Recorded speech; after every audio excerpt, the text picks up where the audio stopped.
What's going on, guys? It's your boy Joker again here to bring you another Kingdom Hearts trailer breakdown video. This time, we're going to dive deep in and break down the most heartbreaking, intense trailer yet, the final battle trailer. So now you guys know that I usually make it quick and straight to the point with my trailer breakdowns, but holy crap, there's so much juicy, delicious, candy information crammed into this 4-minute trailer. So I'm going to be as quick and precise as I can, and I'm not even going to waste any more time, so let's just get straight to it. So in this first scene from the trailer, we can see what appears to be Master Xehanort successfully summoning Kingdom Hearts, but maybe a darker version perhaps. This is very reminiscent of Birth by Sleep in the final boss battle as well. We can also see Aqua falling into darkness. This could either be before she succumbs to the darkness, or after she's maybe defeated by Sora or Riku. I'll let you guys decide that in the comments section below. Next, we can see the organization having a meeting in what may even be their new base of operations in the Keyblade Graveyard. What is important here is that some of the members are missing. This could possibly be because some of the members of the organization have been defeated during the events of this scene, or perhaps this scene takes place before the new organization is fully assembled. Next, we see Olympus being totally wrecked, as well as the Monstropolis world as they try to escape the explosions. But wait, here is a messed up part now. We see Sora and the gang, along with Woody, witness Buzz being taken by the darkness. It also looks like the Toy Story world is being destroyed as well, maybe. Could all of the Disney worlds in this game be destroyed? That would be crazy. Next up, we finally see Mother Gothel as Rapunzel pushes her out of the way and runs out of the way. Sora, Donald, and Goofy, along with Flynn, seem to be rushing on horseback to go perhaps rescue Rapunzel. This next scene is some more 100 Acre Wood stuff, nothing too important here. Now here we finally see Uncle Scrooge and some more Ratatouille in what appears to be maybe Twilight Town. Here we see the famous Let It Go sequence from Frozen and the scene from the movie where Sven is trying to rescue Anna. Now we see an epic battle between Captain Jack Sparrow and Davy Jones. This is honestly one of the biggest boss battles I want to see in the game as far as Disney worlds go. We see Sora jump off and attack Dark Baymax and then hop right back on to Baymax and maybe a boss battle that's taking place in San Francisco. Alright, after we finally get to see Stitch in action as a summon Link using some kind of like finishing move with like electric fields and Sora's just going in. And now, bam, Riku is finally confirmed as a playable character in Kingdom Hearts 3. We've always known that there would be more than one playable character for a while now.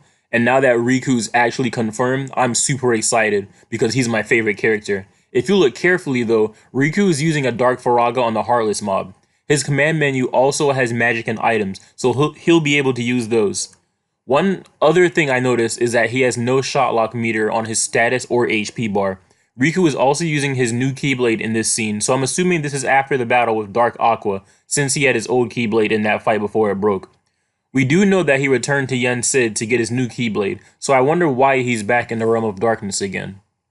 Next scene here, we have Sora using what appears to be a Ratatouille Keyblade with a command called Frying Pan, and it's literally a giant freaking frying pan. We get to see Sora in what looks like a mini-game in the Pirates of the Caribbean world, and if you look very closely, you can tell that this is definitely Port Royal from Kingdom Hearts 2 if you recognize the area.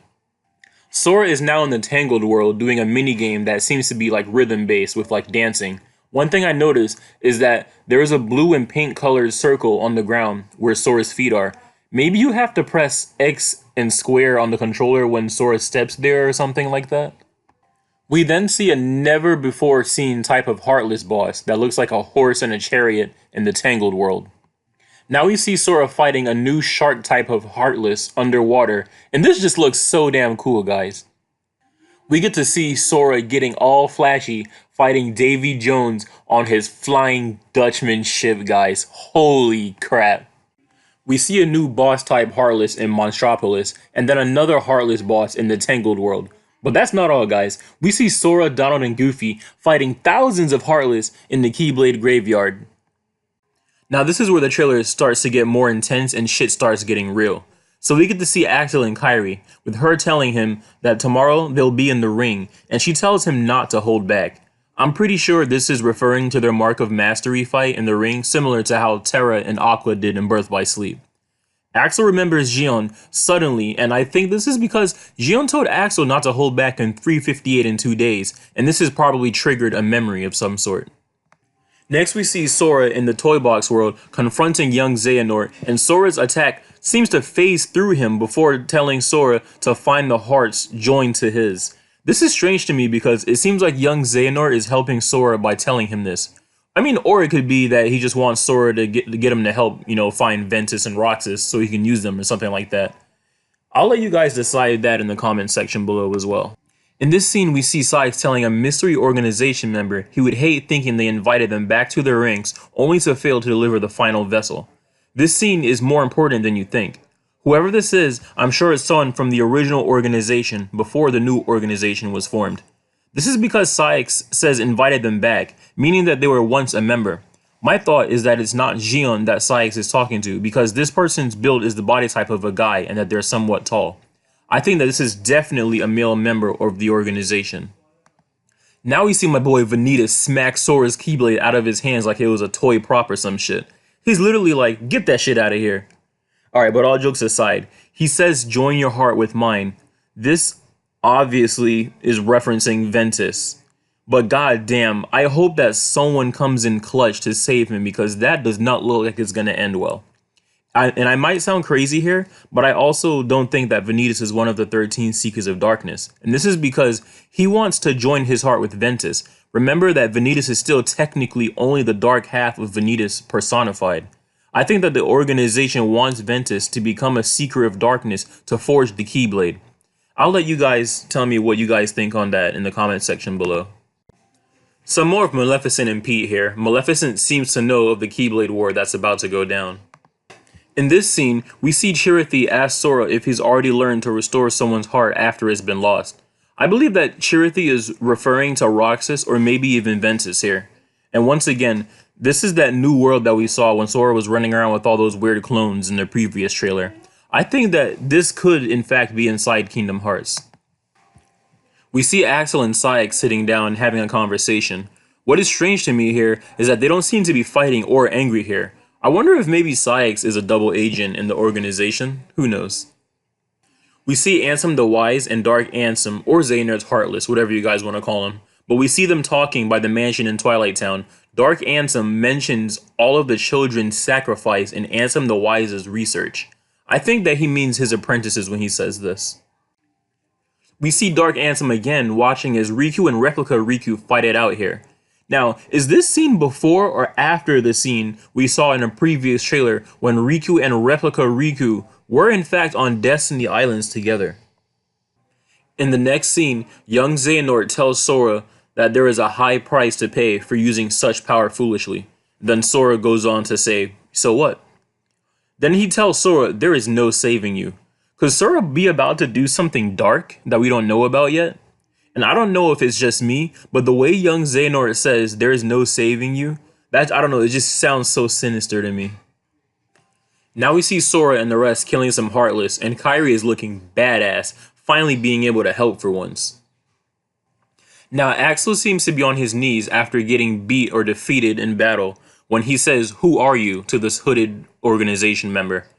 Now I definitely think that this is Gion here. This is because Gion also uses a kingdom key, just like the figure is holding. But I don't think that this is Roxas, due to the fact that Roxas uses the Oathkeeper in the Oblivion Keyblades.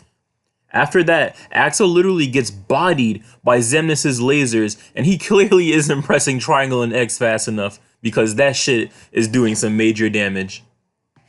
Right after that scene, Sora is grabbed by some kind of chain, and it's shown that Ventus is finally free because he is actually captured alongside Sora in this scene.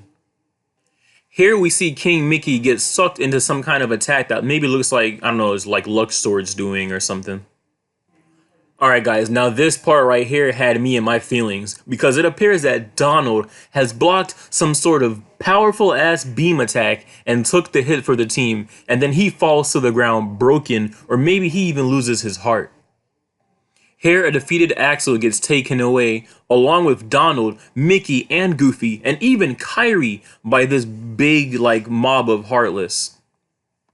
This is the most crazy part of the trailer for me because now it looks like Sora and Riku are the last two standing, and while Sora is on his knees, probably broken after giving up after losing Kairi and the rest, Riku tells Sora, "Sora, you don't believe that. I know you don't." I think that this is Riku's reply to what we saw in the 30-second, trailer that we got in Japan when Sora was saying that he can't do this alone and that he's only gotten this far because of his friends. But after this is where I literally started to cry, guys. Sora is left alone by himself, and it appears to be that he's completely, totally broken. He screams and cries out like he's officially lost everything. Sora is usually the most positive person in the group with so much optimism. Like, he's literally so optimistic. So seeing Sora in this much pain and anguish is just absolutely heartbreaking, guys. So the final scene of this trailer is so juicy, and it creates literally so many questions. Okay, so the world appears to be the new Cabletown world that we've been hearing about, but there are 13 figures floating in the air with these weird foreteller type masks. Are these like the organization members, or are they like totally different people entirely? Xehanort seems to be ready to merge his other selves in this new world, which is most likely the final world in the game. Xehanort also says wants a seat of power for all Keyblade wielders. This place, whatever it is definitely important. But the thing now is that Xehanort says is in Scala ad Caelum. For those of you who don't know, Scala ad Caelum means stairway to heaven in Latin. What the heck is going to happen here? That about wraps up this trailer breakdown and analysis for the Kingdom Hearts 3 Final Battle trailer. I want to thank you all for watching the video, and if you liked it, make sure to give it a like. Click that like button. You guys can feel free to let me know what you think in that comment section down below. I'll try my best to personally answer everyone. If you're new to the channel, I encourage you to subscribe so you can join the community and stay updated when I put out new videos and content. Thank you again, and I hope you guys have a great Christmas. This has been Joker, and I will see you all in the next video.